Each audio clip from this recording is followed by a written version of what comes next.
아마 많은 그 대화들을 하셨을 것 같아요. 그리고 시간도 모자라리라고 생각합니다. 이렇게 우리 먼저 훈련받은 조장님들을 중심으로 복음적인 대화를 함께 나누는 이 시간이 굉장히 중요한 것 같아요. 이제 저도 또 얼른 또 강의하고 그 다음 대화를 이어가도록 하겠습니다. 이 시간에는 팀 켈러의 복음 이야기에 대해서 좀 생각해 보려고 합니다. 센터처치 1장에서 이 팀 켈러가 자신이 복음을 얘기하고 있는 기본적인 구조들을 굉장히 간략간략하게 얘기를 하고 있어요. 그래서 그가 가지고 있는 복음 이해에 대해서 좀 생각해 보려고 하는데, 이 네 가지 구조 예요. 네 가지 구조를 가만히 생각해 보면 우리가 잘 알고 있는 사형리하고 크게 다른 게 없어요.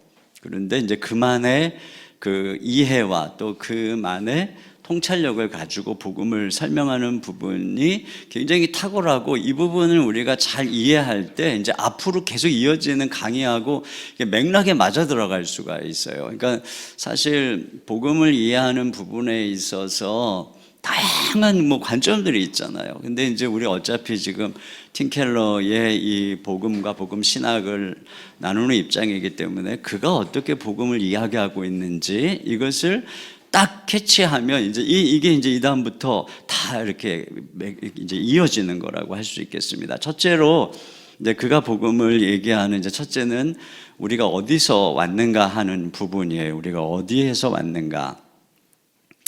자, 대답은 이거죠. 우리는 하나님으로부터 왔다, 이것입니다. 하나님께서 우리를 당신의 형상으로 창조했죠. 인간이 하나님에게서부터. 그러니까 우리가 복음을 듣기 전에 먼저 우리의 근원, 그러니까 우리의 창조된 목적, 여기서부터가 이제 이 복음의 중요한 구조라고 할 수가 있습니다.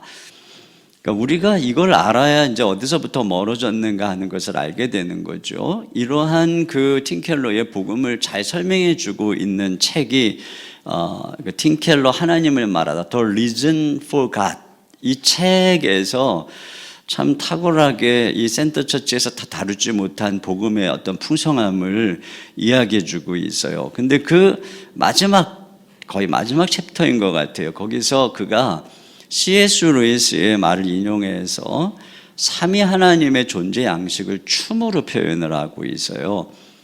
제가 이제 우리 몇몇 목사님들하고 C.S. 루이스를 함께 이제 공부를 한 적이 있어요. 근데 그 중에 제일 마음에 잘 안 와닿는 거, 이제 우리 정갑신 목사님하고도 같이 했는데, 정 목사님이 여기에 막 흥분하는데 저는 이게 잘 안 와닿는 거예요. 이 춤. 왜 그런가 보니까 제가 이 춤을 출 줄도 모르고 이 춤이 이게 어떤 의미인지 잘 모르니까, 이게 아무래도 서양 사람들은 이런 사교적인 이런 춤이 그러기 때문에 이런 표현들을 굉장히 잘 이해하는 것 같아요. 근데 보면 춤추는 사람들을 가만히 생각해 보면 일단 즐겁죠. 기쁘죠. 그리고 서로 어울려서 상대방을 주위로 돈단 말입니다. 그런데 성경에 삼위 하나님의 관계를 이런 성부, 성자, 성령께서 서로 영화롭게 하는 관계란 말이에요. 영화롭게 한다는 것은 상대방을 찬양하고 즐거워하고 기뻐하는 것이잖아요. 그러니까 이런 부분들을 묵상하면서 이제 C.S. 루이스는 감히 삼위 하나님의 관계를 춤이라고 표현을 한 거예요. 근데 팀 켈러는 이제 이런 부분들을 아주 적절하게, 그러니까 제가 팀 켈러의 설명을 읽으면서 비로소 이 춤이 조금 더 이렇게 마음에 와닿는 것 같아요. 근데 팀 켈러가 그런 얘기를 합니다. 삼위 하나님이 아니시라면 사랑하시는 분이 아니라는 거예요. 왜냐하면 사랑은 이 단일적인 존재라면 사랑은 서로 하는 것이기 때문에 사랑의 하나님일 수 없다는 거죠. 근데 하나님은 삼위 하나님이시기 때문에 서로 사랑하는 관계고, 그렇기 때문에 하나님에게는 사랑이 본질이다, 이런 이야기를 하는 것입니다. 이거 제가 이것도 안 넘기고 지금 왜? 자, 이런 이제 그런 말씀을 하는 것이죠. 그래서 이러한 그 삼위 하나님의 사랑의 춤, 이런 사랑의 관계로 충만한 이 하나님의 내면에 대해서 조나단 에드워즈의 글을 빌려서 뭐라 그러냐면 하나님은 무한히 행복하시다. 그러니까 상대를 영화롭게 하고 기쁨이 가득한 사랑을 서로에게 쏟는 공동체이기 때문에 그 안에 그냥 무한한 행복이 있다는 것이죠. 그리고 하나님의 이런 끝없는 행복의 이유는 존재의 핵심에 타인 지향성이 있기 때문이라는 거예요. 서로 영화롭게 하고 서로 사랑하는 관계, 그러니까 자기 중심성이 아닌 타인 지향성이라는 거죠. 타인 중심성. 근데 이것이 이제 하나님. 그러면 왜 이렇게 완전히 행복한 하나님이 인간을 창조하셨는가 하는 것이죠. 그것은 어떤 하나님의 부족함을 메우려고 하는 것이 아니라 하나님의 내적 소통을 확장하기 위해서라고 하는 것이죠. 그러니까 사랑이 흘러나오는 과정으로서의 창조라고 하는 것입니다. 그래서 우리를 그런 하나님의 사랑에 동참시키려고 지으셨다라고 하는 것이죠. 그러니까 하나님과 동일한 방식으로 살아가도록 하기 위해서. 그래서 하나님의 영광이 폭발한 현장이 우주다 이런 얘기를 합니다. 그 온 우주는 그 사랑의 연합이 끊임없이 뿌려대는 영광의 빛으로 가득 차 있다. 그래서 여기 C.S. 루이스가 이런 얘기를 했어요. 우주에는 하나님의 거대한 기쁨이 가득하고 하나님의 웃음소리가 온 우주에 울려 퍼진다. 그러니까 하나님으로부터 이런 사랑과 아름다움이 흘러나오고 이게 창조의 세상이라고 하는 것입니다. 그러면 왜 하나님이 우리에게 하나님께 영광을 올려드리며 예배하라고 했을까? 우리가 하나님을 영화롭게 하는 이 방식이 바로 삼위 하나님과 함께 존재하는 방식이기 때문에 그렇다는 거죠. 성부, 성자, 성령님이 서로 영화롭게 하잖아요. 그 하나님과 함께 춤을 추려면 우리도 우리 자기 중심성에서 벗어나서 하나님과 함께 하나님을 영화롭게 하는 이것이 이제 하나님과 함께 연합하는 방법이라고 하는 것입니다. 그 하나님에게서 흘러나오는 영광, 그 사랑의 기쁨의 빛, 이 안에 거할 때 이게 이제 태초에 우리의 존재였다고 하는 것이죠.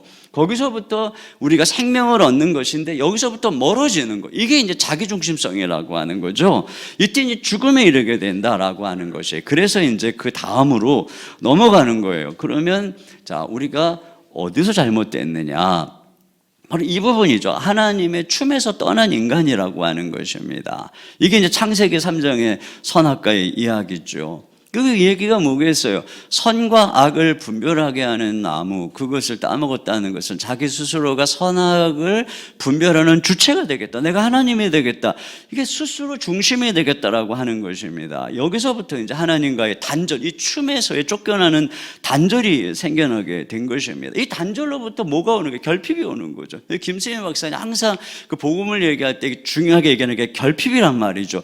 이 결핍에서부터 이제 이기심이 흘러나온다는 거예요. 싸우고 빼앗고 이런 부분들이 이제 그래서 이 자기 이 원죄, 그래서 이 팀켈러는 이 원죄가 뭐냐? 그러니까 하나님에게서부터 떠난 이 불경건, 이게 원죄잖아요. 이것을 이제 자기 중심성으로 표현을 하고 있는 것입니다. 스스로 하나님이 되고자 하는 것, 여기서부터 이제 모든 불의가 오는 거죠. 모든 관계의 파괴가 오는 것입니다. 다른 사람과의 관계, 뭐 자기 자신과의 관계도 물론이고 피조 세계와의 관계, 모든 게 깨져버렸단 말이죠. 영적으로, 심리적으로, 사회적으로, 물리적으로 와해와 붕괴를 경험하는 것. 이것이 이제 바로 죄의 그 모습이라고 하는 것입니다. 근데 이런 죄의 열매에 대해서 그는 이제 두 가지를 얘기합니다. 이 죄의 열매 첫째로는 속박이라고 하는 거예요. 속박. 인간은 자기 스스로 자기가 중심이 되겠다고 했는데 결국은 속박, 노예의 상태에 이르게 되었다라고 하는 것이죠. 그래서 스스로 지혜 있다나 어리석게 되어서 어떻게 해요? 우상을 섬기는 그런 존재가 됐다. 그러니까 원래부터 인간은 하나님 의존적 존재라고 하는 거예요. 근데 그 인간이 하나님을 떠나는 순간, 그래서 스스로 중심을 되려 하지만 사실은 그가 목적하는 것에 종이 되어버린다. 그래서 팀켈러가 이런 얘기를 합니다. 누구나 무엇을 위해 살아가야 한다. 그 무엇이 하나님이 아닌 어떤 것이라면 그것을 위해 살도록 이끌린다. 그래서 성취하기 위해 과로에 빠지거나 방해받을 때, 깊이 분노하거나 잃어버릴 때 위로받지 못할 정도로 절망한다.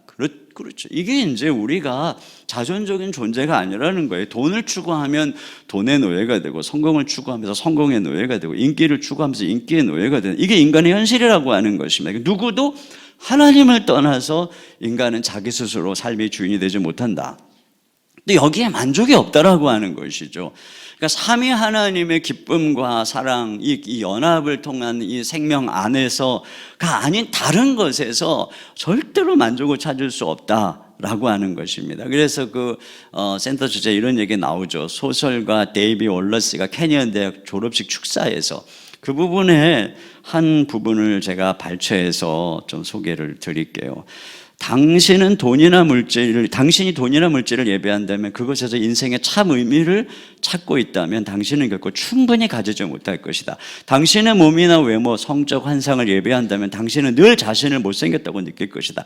당신이 권력을 예배한다면 결국 약함과 두려움을 느끼게 될 것이다. 당신이 지성을 예배한다면 똑똑한 사람처럼 보이려고 애쓰겠지만 결국은 스스로가 멍청하다고 느낄 것이다. 이거 우상이 우리를 채워주지 못한다라고 하는 것이죠. 왜? 그것은 하나님만이 채울 수 있는 것이기 때문에. 그리고 우리가 마음에 둔 이 우상을 따라서, 나중에 이제 또 우상에 대해서 여러분 자세하게 공부하겠지만 하우츠바르트가 한 이야기입니다. 모든 인간은 자기 마음속에 자신만의 신을 섬기고 있으며 사람은 자신이 섬기는 신의 형상으로 변모한다. 이것이 이제 인간의 어떤 탐욕적이고 정욕적으로 변해가는, 여기 근본에 이제 하나님에서 떠나는 부분이 있다라고 하는 것입니다. 그리고 또 한 가지는 바로 이 죄의 열매가 정죄의 상태에 이르게 됐다라고 하는 것이에요. 이게 자존적으로 하다 노예 상태뿐 아니라 이제는 정죄. 그래서 죄책감을 가진다라고 하는 것이죠. 인간의 가장 큰 죄는 하나님을 떠난 거예요. 이게 도덕적인 건 그 다음의 문제라고 하는 것입니다. 자녀가 어머니를 떠나서 타지에 나와가지고 평소에 어머니 가르침대로 성실하게 정직하게 잘 살아요. 그러면은 됐다고 생각하고 평생 어머니를 찾아보지 않는다고 하면 그 완전 막심한 배은망덕한 놈 아니겠습니까? 마찬가지죠. 우리가 하나님의 온갖 은혜 가운데, 그분이 창조적으로 은혜 가운데 살면서 나름 도덕적으로 산다 그러면서 하나님을 예배하지 않는다면 그것이야말로 배은망덕한 죄요, 빚을 진 것이라고 할 수 있어요. 이 빚을 갚지 않는 한 인간은 진노 아래에 있는 것이죠. 그러니까 죄의 진노 아래에 있는 인간이라고 하는 것입니다. 자, 그러면 이 문제를 어떻게 해결하는가 하는 문제입니다. 이 문제를 어떻게 해결하는가? 답은 그리스도라고 하는 것입니다. 그리스도께서는 자기 중심성의 죄로 하나님과 단절된 단절돼서 춤을 잃어버린 우리를 다시 회복시키려고 오셨어요. 그래서 주님이 오신 모습, 이것이 이제 철저하게 이 연결이 되는 거예요. 연결이 자신을 내어줌으로써 자기 중심성을 깨버리고 이 연약하고 미천한 우리 중심성을 가지고 우리 가운데 다가오신, 자신을 내어주신 이 주님께서 우리를 이제 춤으로 초대하고 있다라고 할 수가 있습니다. 그래서 틴 켈러는 그리스도께서 하신 일을 세 가지로 이 얘기를 요약을 하고, 첫째로는 성육신입니다. 그러니까 그리스도는 성육신을 통해서 이 문제를 해결한다는 거죠. 그러니까 창조자가 피조물이 되는 것이고 초월자가 내재적으로 역사 가운데 들어오는 사건이라고 할 수가 있습니다. 그런데 이 성육신의 신비에 대해서 가장 잘 설명해주고 있는 것이 우리가 알고 있는 빌립보서 2장 6절 7절 말씀이죠. 이 6절 보면 그는 근본 하나님의 본체시나 하나님과 동등됨을 취할 것을 여기지 않는다. 본체라고 하죠. 본질적으로 하나님이라고 하는 것입니다. 그런 하나님에게는 하나님에게 걸맞는 존재 양식이 있어요. 그런데 그런 마땅히 받아야 되는 영광과 존귀와 그런 권리와 이 모든 것들을 취할 것을 여기지 않았다. 그리고 어떻게 했다는 거예요? 7절, 오히려 자기를 비워 종의 형체를 가지사 사람들과 같이 되었고, 형체, 이게 앞에 나오는 이 본질이에요. 본체. 그러니까 종의 모양만 가지신 것이 아니라 우리 주님은 정말 종의 본질, 우리가 똑같은 사람이 되었다라고 하는 것이죠. 이게 무엇입니까? 이 성육신이 바로 자기를 내어주신 이 자기 중심성에 빠진 인간을 향한 우리가 그 구원자의 모습이라고 하는 것을 얘기해주고 있는 것이죠. 그 다음에 이 그리스도께서 하신 일이 무엇입니까? 대속이라고 하는 것입니다. 우리를 위해서 십자가에서 대신 죽으시고 값을 지불한 것, 이게 이제 대속이잖아요. 근데 이 대속의 이유가 뭐냐? 용서를 위한 대속이라고 하는 것입니다. 하나님을 떠난 인간은 배은망덕한 죄로 인해서 진노 아래에 있어요. 그러니까 이 진노 아래서 용서를 받으려면은 이 죄의 빚을 청산해야 되는 것입니다. 하나님은 사랑이시기 때문에 용서하기를 원하시지만 하나님은 공의로우시기 때문에 그냥 용서하실 수가 없어요. 그렇기 때문에 공의는 삭슬 요구합니다. 그런데 하나님께서는 그것을 자신이 직접 지불하셨다라고 하는 것이에요. 자기가 직접 치르셨다라고 하는 것입니다. 우리가 자녀를 용서하려면 자녀의 잘못을 부모가 떠안아야 하는 것처럼 우리의 죄를 용서하기 위해서 대신 값을 치른 것, 이게 이제 대속이라고 하는 것이요. 또 하나는 이 인격적 교환, 자리바꿈으로 설명합니다. 그리스도가 대신 저주를 받으시고 우리를 그리스도의 자리에 앉히셨다라고 하는 것이에요. 그러니까 하나님은 위에서 내려와서 죽으시고 우리를 높이 올려주셨다라고 하는 것이 업사이드 다운, 뒤에 가면 이제 나오겠지만 역전이죠, 역전. 이것을 바로 팀 켈러는 정의와 자비로 설명을 합니다. 정의, 앞에 용서하기 위해서 치르신 이것을 정의, 그리고 이 인격적 교환, 이것을 자비. 바로 십자가에서는 이 공의와 사랑, 이것이 나타나고 이것이 대속의 이유다, 이렇게 얘기를. 이렇게 해서 결국 그리스도께서는 우리를 당신의 춤으로 초대한다라고 하는 것이에요. 그래서 틴켈러 이런 얘기합니다. 예수님이 찾아오셔서 자신을 내어주는 한없는 사랑으로 우리를 감싸는 것을 알아차리는 순간 온전히 새로운 토대 위에 삶을 구축하라는 초대장을 받는다. 더 이상 자기중심적일 수 없다라고 하는 것이죠. 예수님처럼 자신을 내어주는 사랑의 춤으로 초대를 받고 우리가 다시 회복이 되는 부분이라고 할 수가 있어요. 근데 이 부분에 대해서 존 스토트가 이런 얘기를 했어요. 그리스도는 우리를 자유로 부르셨다라고 하는 것입니다. 그는 자유에 대해서 두 가지 자유를 얘기해요. 첫째로는 소극적인 자유인데 이것을 죄. 존 스토트는 이 죄를 자기 중심성이라고 얘기합니다. 자아로부터의 자유라고 하는 것입니다. 그러니까 하나님의 첫째 되는 계명은 하나님을 사랑하고 이웃을 내 몸과 같이 사랑하는 것이라고 했는데 죄는 순서를 바꿔서 자기를 첫째로 삼고 자신의 자율성을 선포하는 것이라고 한다는 거죠. 그래서 자기 자랑, 자기 연민, 자아도취, 자화자찬, 이런 이기적인 자아, 이것이 이제 인간이 갇혀 있는 이 자아의 감옥이라고 하는 거예요. 근데 여기서부터 그리스도께서는 십자가의 죽으심으로 우리를 이 죄에서부터 우리를 구원해 주셨다. 이것을 존 스토트는 소극적 자유라고 얘기를 합니다. 그런데 그는 또 적극적 자유를 얘기해요. 이 적극적 자유를 불렀다라고 하는 것입니다. 그러니까 진정한 자유는 하나님이 우리를 만드신 대로, 의도하신 대로 우리 자신이 되는 것. 그러니까 첫 창조의 모습으로 돌아가는 것. 하나님과의 관계. 이게 뭐냐?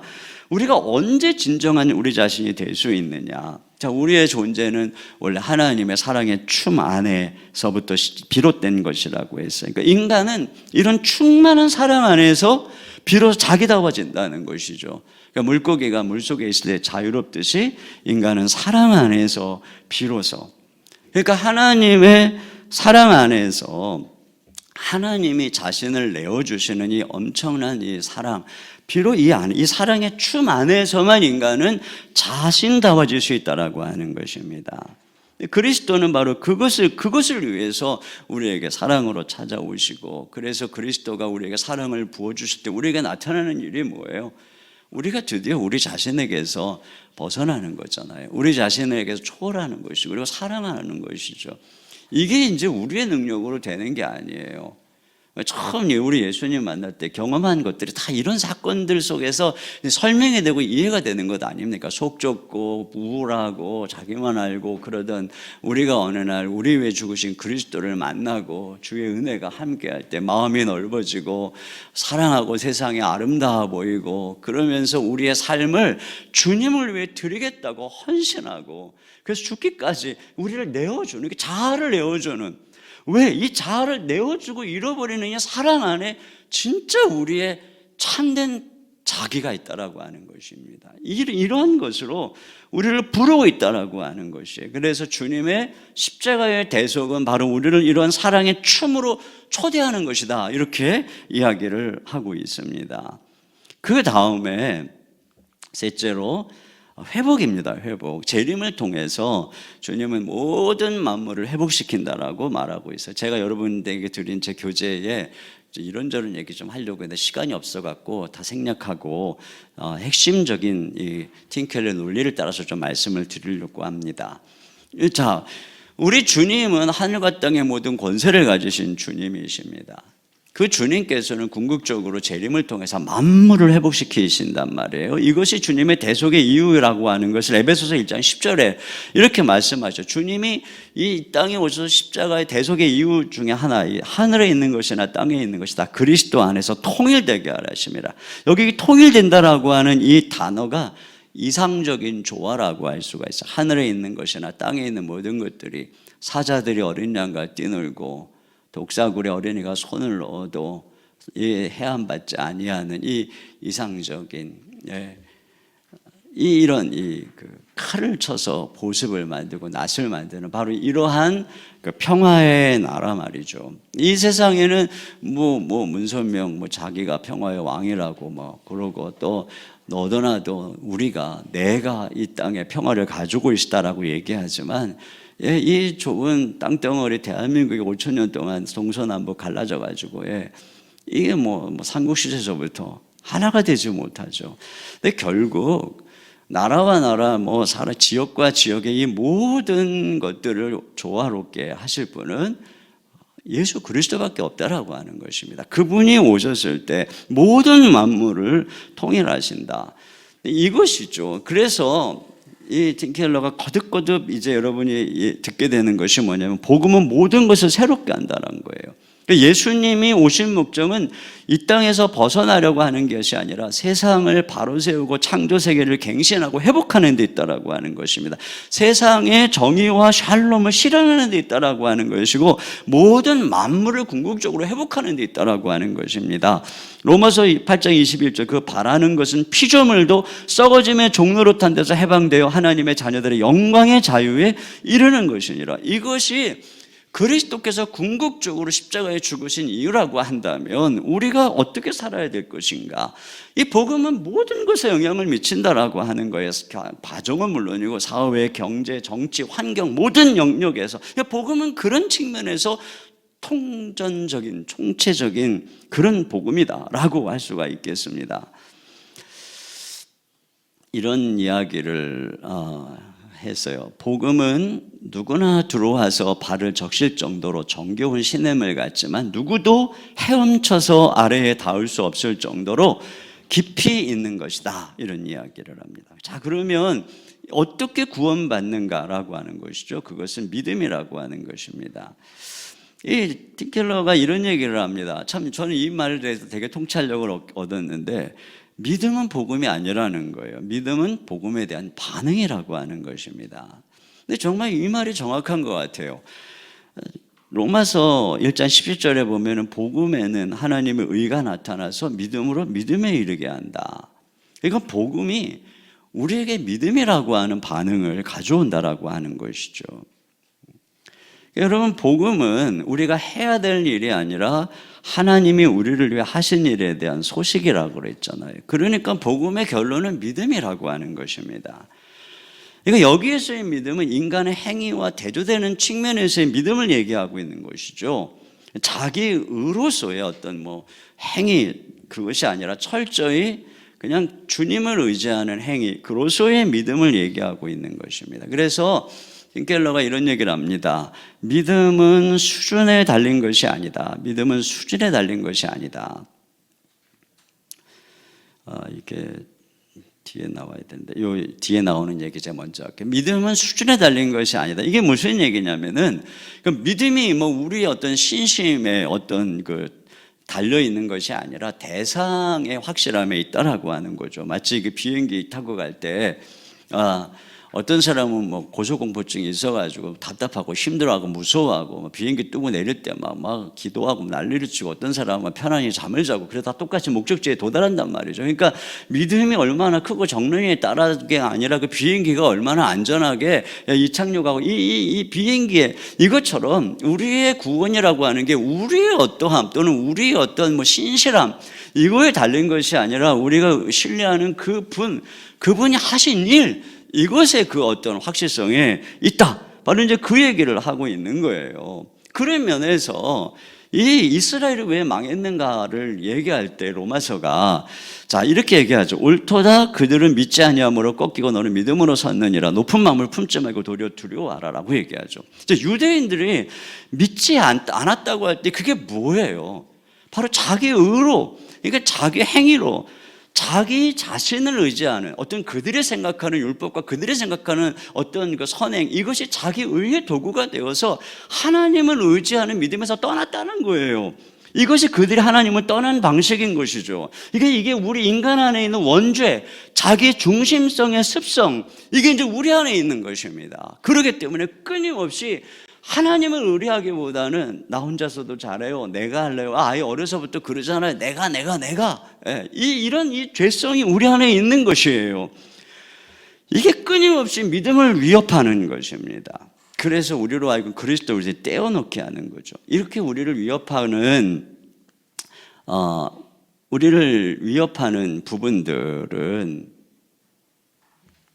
우리를 위협하는 것들은 단지 무슨 방탕이나 악뿐이 아니라 그것도 역시 하나님 없이 내 정욕대로 살겠다고 하는 하나님으로부터의 등돌림이라고 할 수가 있겠죠. 그러나 동시에 내가 착하고 선하게 의롭게 살아서 내 스스로의 힘으로 하나님 앞에 서보겠다라고 하는, 이건 역시 우리가 믿음에서 떠나는 이 자기의의 자기 중심성의 또 다른 표현이라고 이야기한다라고 하는 것이죠. 그러니까 우리를 믿음에서 파산하게 하는 건 말이에요.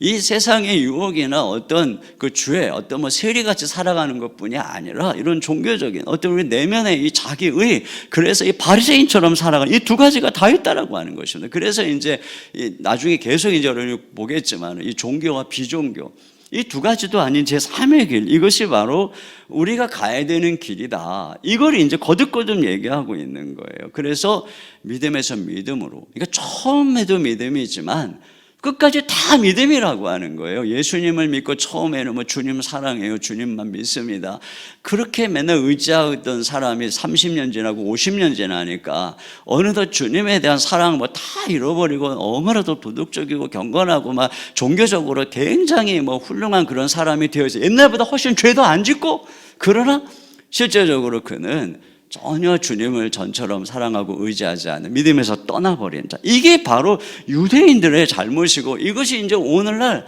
교회들의, 수많은 교회들의 문제라고 하는 것을 우리가 알게 되는 것입니다. 여러분, 우리가 예수님을 믿기 전에도 아까 로마서에서 말한 것처럼 우리는 도덕이든 양심이든 율법이든 그 무엇으로 우리는 하나님 앞에 설 수 없어요. 왜? 죄가 너무나도 강력하기 때문에 그런 것입니다.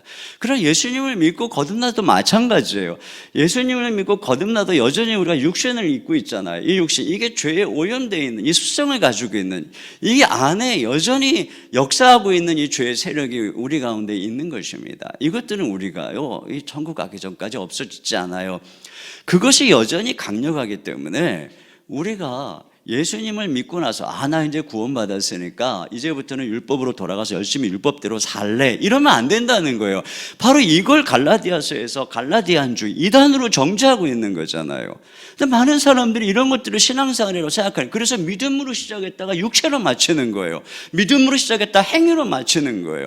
믿음에서 믿음이라고 하는 것이고, 어떻게 한다는 거예요? 우리를 율법에서 자유케 하신 이유는 우리로 하여금 율법 남편에게서 벗어나서, 왜? 거기서 열매 못 맺으니까 그리스도에게로 시집가게 하려고 하는 거예요. 그래서 그분에서 열매 맺게 하려고. 그럼 우리가 예수님께로 가면 어떻게 해요? 예수님이 우리 안에 성령을 보내주셔서 성령으로 말미암아 우리 속에 있는 육신, 죄의 세력을 이기고 율법의 요구를 이루도록 순종하도록 힘을 주신단 말이에요. 그러니까 결과적으로 율법을 성취하게 하시는 방법이 뭐예요? 그게 믿음이라고 하는 것입니다. 처음에도 믿음이고, 이제는 우리가 예수님을 믿고 죄를 이기고 율법의 요구를 이루며 열매를 맺는 삶도 믿음이라고 하는 것입니다. 끝까지, 그래서 끝까지 예수님 안에 붙어 있는 것, 끝까지 그 가지가 포도나무에 붙어 있는 것, 그래서 열매를 맺는다라고 하는 것이죠. 그 끝까지 믿음이에요. 그러니까 복음 안에는 인간의 행위를 자랑하거나 인간이 이 자기 중심성을 가지고 뭘 하겠다고 하는 영역이 없는 거예요. 처음부터 끝까지 믿음이라고 하는 것입니다. 그러므로 우리가 언제나 이 복음을 증거하고 있느냐, 아니면 우리 이걸 생각해 봐야 되는 거예요. 내가 내 설교를 통해서 저 사람의 지금 자기 중심성과 자기 의와 자기 용기와 자기 확신을 키워주고 있는 거냐, 아니면 우리 자신의 죄됨을 깨닫고 그리스도에게 나가도록 하고 있는 것이냐, 이게 우리가 끊임없이 고민해야 되는 부분인 거예요. 제가 팀켈러 목사님을 만나기 전까지 왔다 갔다 한 거예요. 어느 날은 그리스도께로, 어느 날은 두주먹 불끈지게 만들고 말이죠.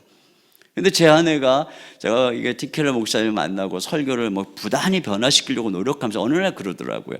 내가 예전에 당신 설교를 들을 때에는 두 주먹을 불끈 쥐고 그래 이렇게 살아야 되겠다라고 생각을 하게 됐는데, 요즘 당신 설교를 들으면 예수님을 사랑하게 되고 예수님의 은혜를 사모하게 되고 예수님을 더 의지해야 되겠구나, 이 생각을 하게 된다는 거예요. 제가 그 얘기를 들을 때 내가 설교 제대로 하고 있구나.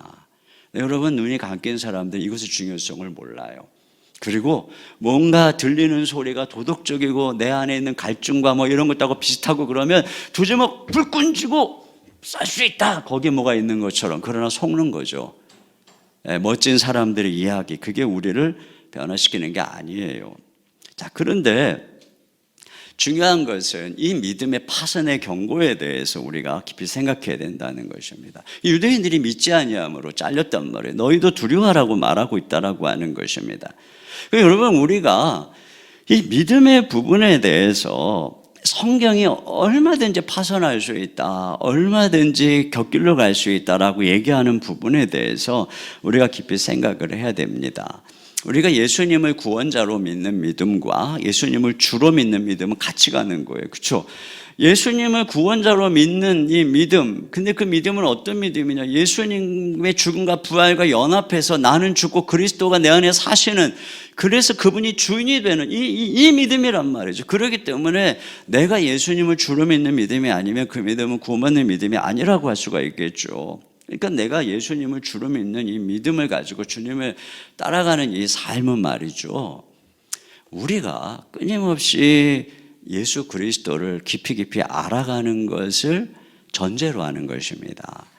여러분, 우리가 예수님을 처음 믿고 신앙생활이라고 하는 게 그 예수님을 생각하고 또 생각하고 기억하고, 그렇게 해서 30년 전에 20년 전에 알았던 예수님을 노루 때린 막대기 3년 국 끓여 먹듯이 계속 기억하는 거, 이게 신앙의 바른 길이 아니에요. 예수님을 거듭 기억하고 생각하는 것은 중요하죠. 그래서 히브리서에서 그리스도를 깊이 생각하라 할 때는 그리스도를 깊이 알아가라, 그리스도를 깊이 연구해라, 살펴보라.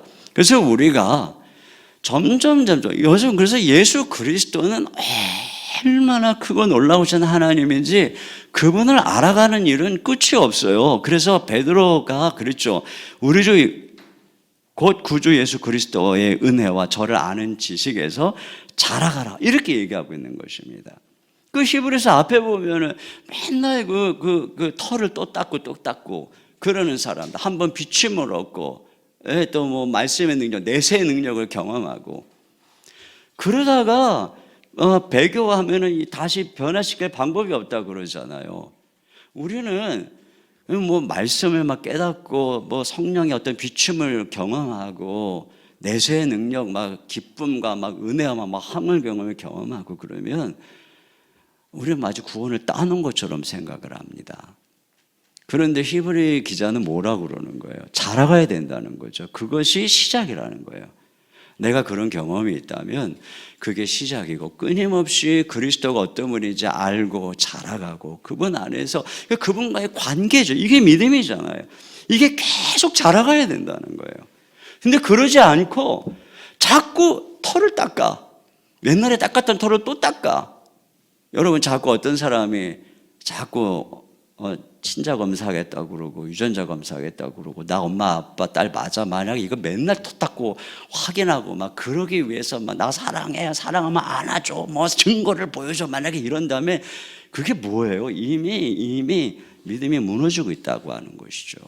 주님께서 우리에게 그런 풍성한 은혜를 주셨다면 이제는 그 그리스도 안에서 우리의 주 되신 예수 그리스도를 날마다 알아가면서 그분과의 관계가 자라가야 돼요. 믿음이 장성해야 되는 거예요. 흔들리지 말아야 되는 것이죠. 이게 우리에게 남겨진 숙제 아니겠습니까? 그래서 그분의 아름다움과 영광을 날마다 알아가는 것. 근데 오늘날 우리들은 이런 부분에 있어서 이상하게 한 번 믿으면 어떤 경우에도 구원 따는 것이고 흔들리지 않아. 이런 식의 이 작은 어떤 생각들을 딱 단편적으로 교리를 이해하고 있는다면 우리는 이런 하나님의 말씀을 볼 때 무슨 생각하냐면 요만한 냉장고에다가 어마어마한 코끼리를 우겨 집어넣고 있다라고 하는 생각을 할 수밖에 없는 것이에요. 결론적으로 말씀을 드리면 복음이 중심, 센터가 되어야 된다는 것입니다. 복음을 마치 1단계에서 공부하고 수료한 다음에 그 다음부터는 어떻게 살아야 되는가를 말하는 것처럼, 그래서 단계가 올라갈수록 복음에서 멀어지고 신앙생활을 오래 할수록 복음에서 멀어지는, 그게 아니라는 거예요. 복음은 언제나 중심이고 언제나 선포되어지는 것이, 거기서부터 모든 열매가 맺어져야 되는 것이고, 모든 우리의 사역과 모든 우리의 활동은 항상 복음에서부터 흘러나와야 되는 것이고, 우리의 설교 안에는 그러한 복음이 흘러나와야 한다라고 하는 것이, 이것이 바로 이 팀 켈러가 말하고 있는 전반적인 복음의 핵심적인 구조, 또 내용이라고 할 수가 있어요.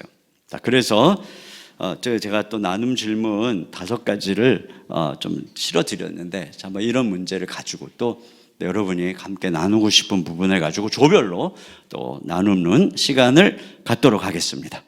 네, 감사합니다.